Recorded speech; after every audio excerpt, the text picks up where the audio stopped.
Hello guys, in this video I am going to show you how to ask questions from freelancers on the PeoplePerHour application.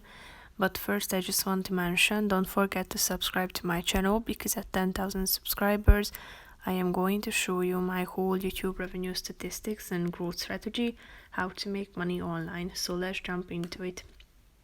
First of all, open the application on your phone.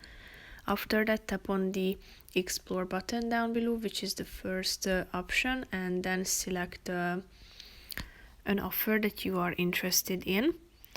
And if you would like to ask a question from the freelancer, tap on the ask a question button in the middle of the screen, tap on acknowledge, and here you can find the freelancer's name, and here you should type in your question by tapping on this box down below.